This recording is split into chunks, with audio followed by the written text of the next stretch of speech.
مراقبہ حل سانگڑ کے زیر اہتمام بروز جمعہ سلسلہ عالیہ عظیمیہ کی جانب سے ذکر حبیب کے عنوان سے محفل میلاد کا انعقاد کیا گیا، جس میں سلسلے کے مرشد حضرت خواجہ شمس الدین عظیمی صاحب کے صاحبزادے ڈاکٹر وقار یوسف عظیمی صاحب نے خصوصی شرکت فرما کر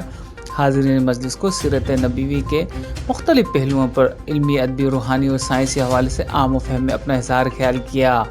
جس میں بالخصوص معاشرتی مسائل، خواتین کے حقوق، بچوں کی دینی اور دنیاوی تعلیم، حقوق اللہ اور حقوق العباد، جنریشن گیپ اور مختلف موضوعات پر کم وقت میں بہت فکر انگیز اور توجہ طلب نکات پیش کیے گئے،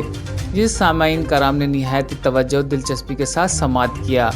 ان موضوعات کو بہت پسند فرمایا گیا۔ پروگرام کا باقاعدہ آغاز تلاوت قرآن پاک اور حمد و نعت کے ساتھ کیا گیا، جس کے بعد ارشد علی عظیمی، غلام شبیر عظیمی، فرید عظیمی نے اپنے تحقیقی مقالے پیش کیے، جس کے ساتھ ساتھ دیگر نعت خواں حضرات نے بھی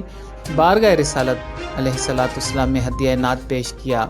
نظامت کے فرائض شبیر درانی عظیمی نے ادا کیے۔ مہمان گرامی میں سے ڈاکٹر وقار یوسف عظیمی کو سندھی ٹوپی، اجرک پھولوں کے گلدستے اور کثیر تعداد میں پیش کیے گئے۔ 1000 سے زائد افراد کو اس محفل میں اساتذہ کرام، ڈاکٹر جرنلسٹ، جج وکلا جرنلسٹ، ڈی ایس پی ذکریہ صاحب اور ایس ایچ او سانگڑ زاہد علی اور سیاسی و سماجی کاروباری حضرات کے علاوہ طالب علموں نے بڑی تعداد میں شرکت فرمائی۔ پروگرام کے اختتام پر انچارج مراقبہ حال سانگڑ